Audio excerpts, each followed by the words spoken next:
Mr. Tsaregradsky, thank you for your time tonight. The Western world has watched with interest some of the activities at the Communist Party conference in Moscow and rather extraordinary scenes of openness, glasnost, perestroika. Can you explain what's happening within Russia at the moment? There seems to be quite a radical change. This party conference was really a historic event in terms of endorsing the decisions which made 3 years ago aimed at restructuring our society, first of all economics, but political, ideological and social climate as well. Why do you want to restructure? Is the economy faltering? It was explained already on many occasions that some time ago we were close to stagnation in our economics, and it was quite good reason for rethinking of our policy, and we are doing it now. And this party conference was very important in that respect. Is it unusual to you, as a career diplomat, to see people speaking out openly against the regime in Russia?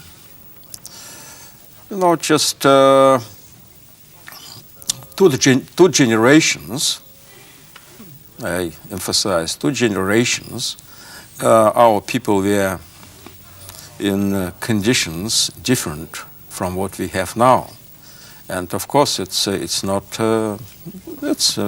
it might be called unusual if I use your expression, but it was a very good discussion at the party conference, very lively, I would say, very energetic. It was very good exchange of opinions, clash of opinions, and it's exactly what we need now in order to make our socialist society more human and more advanced as we had before. Is Mr. Gorbachev a good leader? It's a strong leader. Is he heading the Soviet Union, in your view, in the right direction?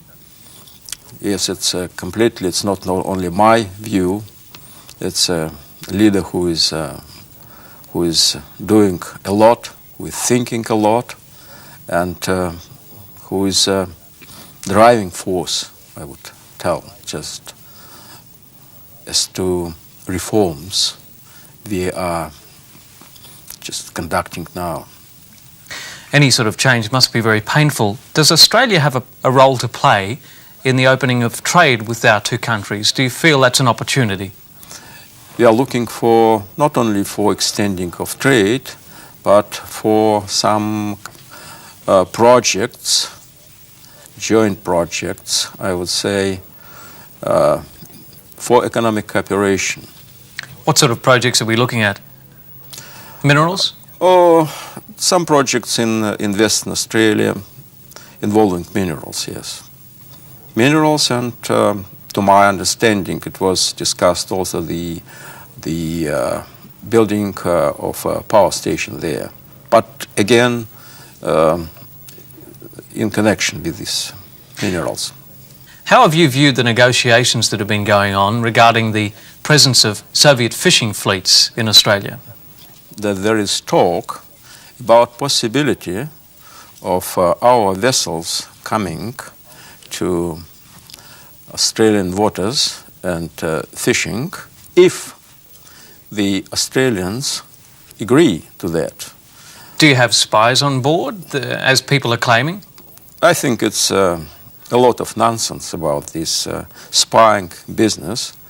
So it's only commercial aims which is in mind. Australians wishing to travel to the Soviet Union, are they going to be seeing a different place in 5 years' time than they see now, or perhaps saw 10 years ago if they visited? Certainly it would be more society, socialist society, with more human face.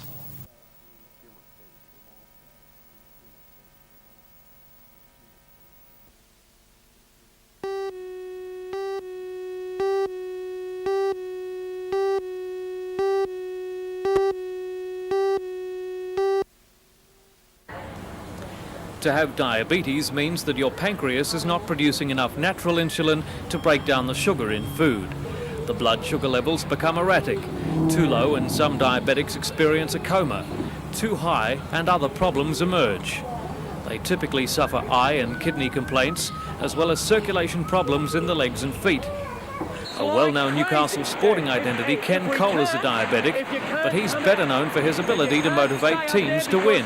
The defence is the key, men. We are going. Listen. There is a lot of time left, and I can tell you, we're going to win this ball game. Let's go. At home, Ken spends a lot of time after hours organising the business of the club, recruiting players and securing sponsors. He first found out about diabetes 7 years ago, but controlled it then with diet. In January this year, he lost any sensation in his feet and knew something was up. Firstly, I was worried about my vision because I was having a lot of cloudiness in the left eye in particular. I had a lot of vision problems. At one stage I couldn't see a TV, couldn't read a newspaper, but all that's cleared, and the only really bad area is the feet that it's come out in, and some tingling in the fingers, but that definitely hasn't got any worse since the insulin and the tablets. So the worst thing really is just the pain in both feet, and the fact that if I'm on them for an hour and a half or so coaching a basketball game, then I can hardly stand when I forget about it. You know, I say to my wife, I'm at my most normal stage about 10 minutes into the basketball game when I forget all about everything to do with the diabetes and just the adrenaline's pumping, and I just don't think about it. I just storm up and down and do everything as if it's quite normal. I've watched myself on TV walking off a court. Looks fine. I just storm off, and I don't kick doors anymore. I've been careful about that. But an hour or so after the game, it's very difficult just to stand up. So that's the problem. I'd love to be able to go out and play tennis again and play some basketball and stuff like that. But as I say, if I can't do that, well, that's only a small price to pay. 119, 117, and the local boys beat the leaders.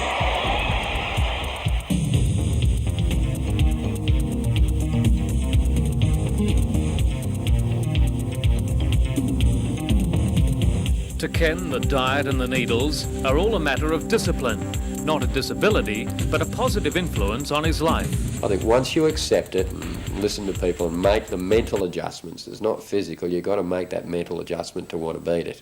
Then I'm a believer in the power of the mind anyhow, and I think you can overcome almost anything. So I think if you're mentally hard enough, you'll find a way to just live a good quality life like anybody else can. But it's a massive adjustment. Is there any fear involved when you first hear about it? I suppose it's as much a fear of the unknown as anything else, because I find most people are really very, very ignorant on diabetes. I mean, we've all heard of it. I'd always heard about diabetes, but until you actually have somebody in your family, or you get it yourself, or a very close friend, and you start asking questions, there's such a lot of mysteries to it, and there's certainly a lot of fear at the start.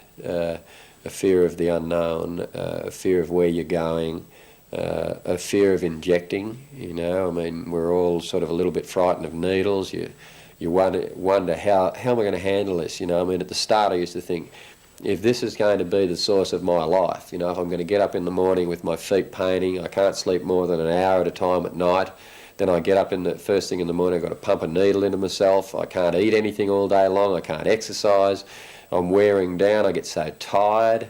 If this is all there is to it, I mean, how depressing is life? And I mean, I even said to the doctors at the time, if this is the source, if this is how things are going to be from here on, then I would have a lot of trouble saying, okay, I'll adapt to this. I would sooner say, I'm likely to try and find a way to step out of this life. In 1975, Royal Newcastle Hospital set up the first Diabetic Education Centre in Australia, and today is regarded as a leader in the field of planning and advice for people with diabetes. But Ken still finds that a lot of people are ignorant of the disease. I only inject in the mornings at the moment, so I'm okay there, and the only time I've had to do it is when we've been on the road and we've got to the airport, and I know that we're getting ready to take off on the flight, or I can have breakfast at the airport, so I think, well, I better have my injection right now. And there's a few of the players seem to be a little squeamish about it. I always try and, you know, fill the needle up and keep it well and truly hidden sort of thing, and then just lift the shirt nice and quietly with my briefcase there and have an injection so somebody at the airport doesn't have a heart attack and say, God, there's a guy over here using a needle on himself. And I think I've been involved in enough rooms in my life in basketball. All I need is for somebody to say, I saw Coley using a needle, you know, he's gone crazy. So... But I noticed a few of the players sort of, maybe not, you know, giving it second thoughts. The big athletes. Yeah, they tend to cringe a little bit at the thought of having to shove a needle in. I'm sure if you handed it to them and said, look, I just need you to give me this injection, you wouldn't get a whole lot of people jumping forward unless you'd given them a bad time the night before.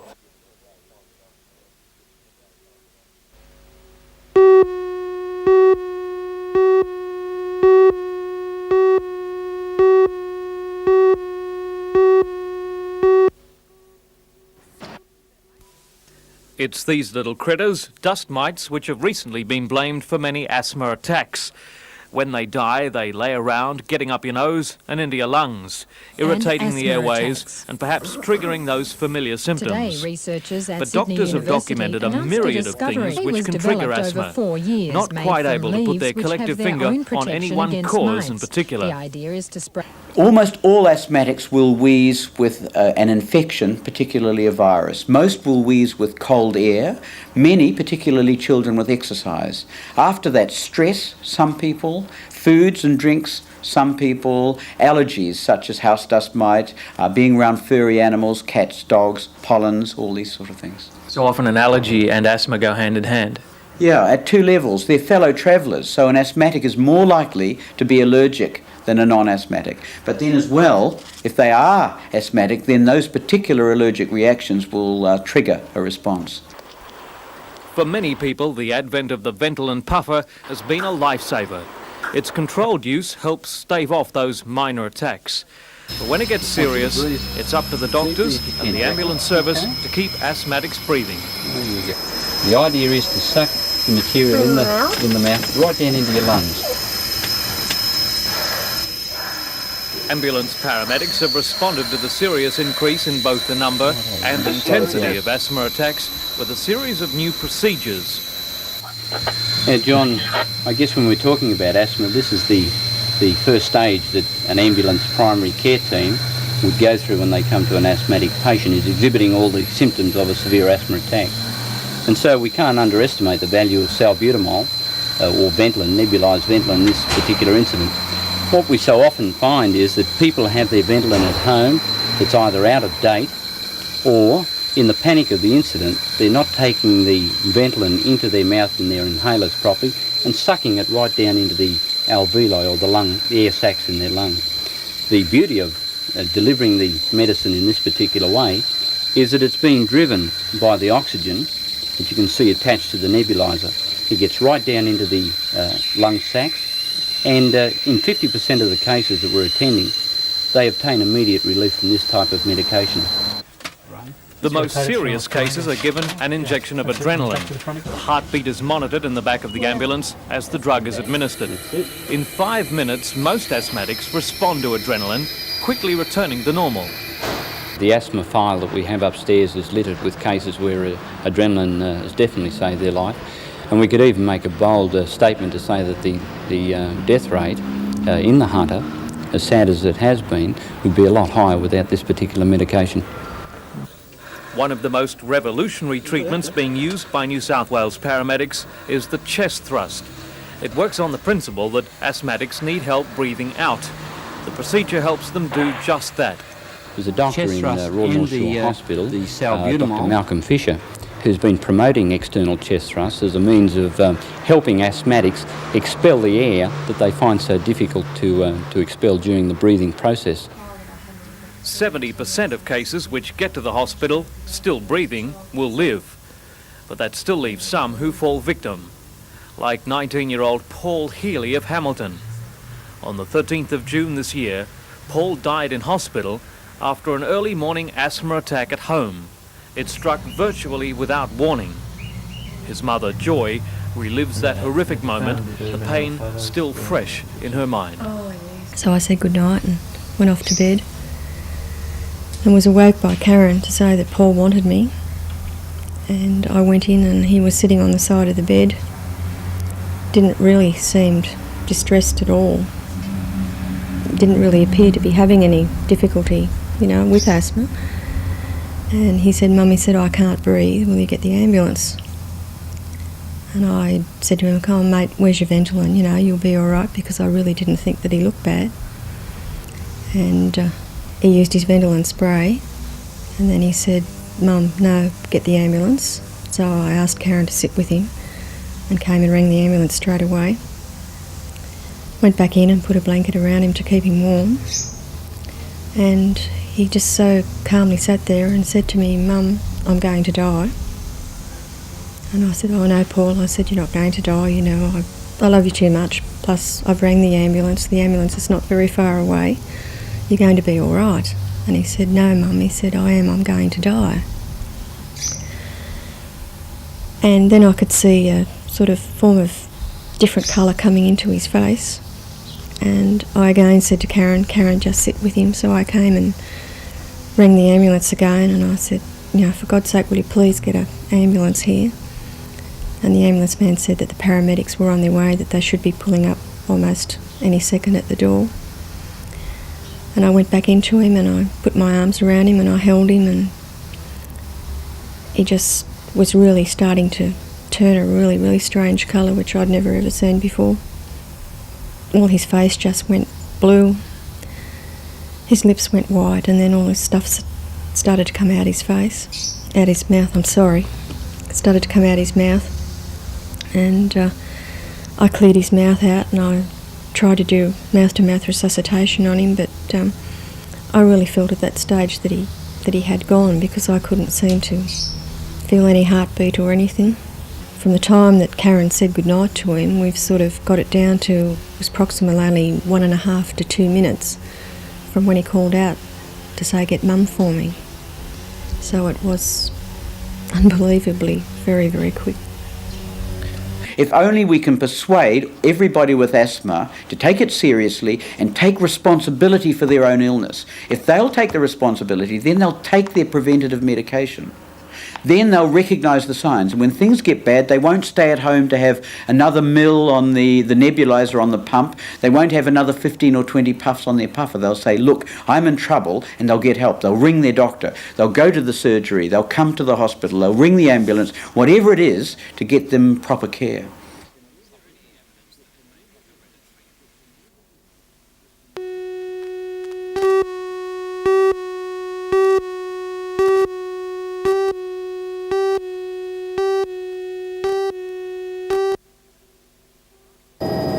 Tonight on Newsnight, we look at the $500 million luxury resort proposed for Caves Beach. We meet the people behind it and the people opposed to the Gordon Pacific plan. Newsnight visits multi-million-dollar resorts on Queensland's coastline. We compare their achievements and problems with the Caves Beach proposal as we examine the most ambitious plan ever outlined for this region. So join us on Newsnight, tonight at 10:30 on NBN.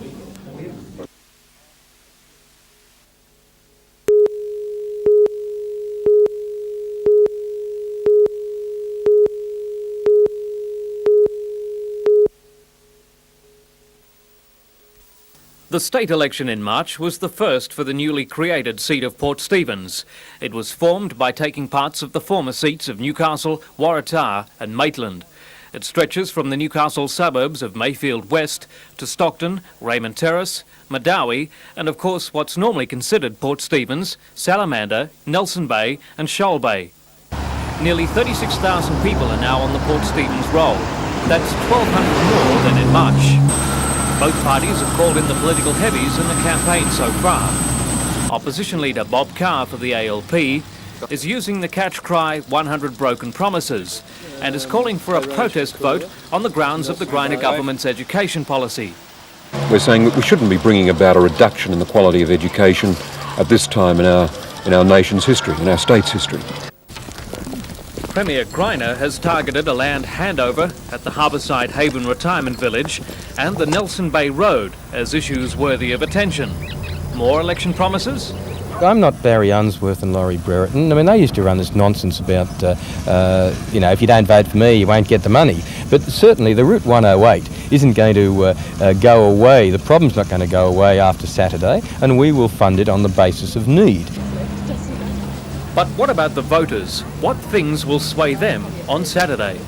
I think the major concern for everybody in the state is education, and the Griner government's just broken so many promises that they're just not credible any longer. I'm also worried about rates. I don't know where I'm going to find an extra $360 a year to pay for my sewage.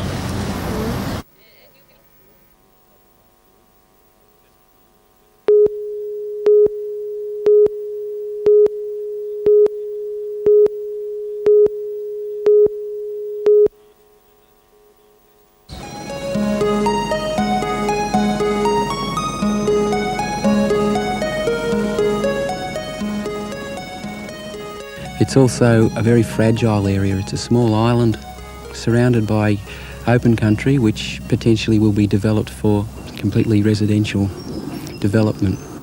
Cam Birdsall, a wildlife ecologist, has been a constant visitor to the Plenty River Gorge for the past 15 years. He's watched as suburbia has crept closer and closer, forcing some of the area's long-time residents to seek shelter elsewhere. The eagles were there up till 2 years ago. Up till that time, this area was a very remote, secluded spot. The golf course was built up above the escarpment there, and gradually the development of houses have encroached upon the top of the river. Just too many people at this critical time of the year when the birds are breeding. Over the next 2 to 3 decades, more than 100,000 people are expected to move into this area, placing enormous additional strain on the gorge and its inhabitants. Downstream, the Plenty River has long borne the scars of urban indifference. If this were to spread into the gorge, the first victims would almost certainly be the platypus. There'll be strict monitors, we hope, on the control of effluent and stormwater runoff into the river, or else we could lose them from here for sure. Platypus can be found in the Yarra River, right in at Yarra Bend, but I believe this might be one of the closest breeding localities to the city now.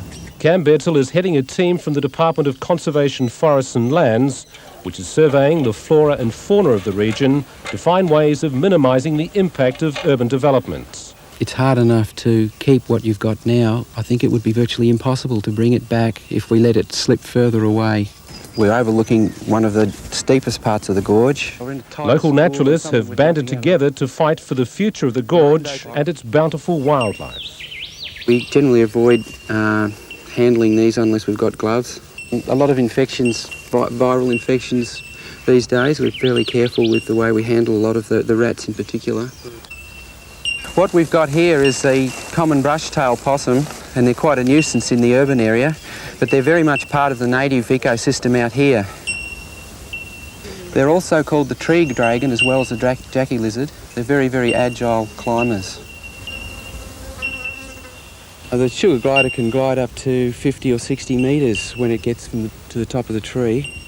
Cats will take them fairly frequently. We often find tails on the ground and no sugar glider. To me, it's very, very important. It's my little spot as far as the Melbourne area is concerned, and I would be personally very, very disappointed if it goes downhill now and it is degraded. These nature lovers call themselves Friends of the Plenty Gorge. Over the next 20 to 30 years, as this wildlife haven is caught up in the urban sprawl, it will need as many friends as it can get.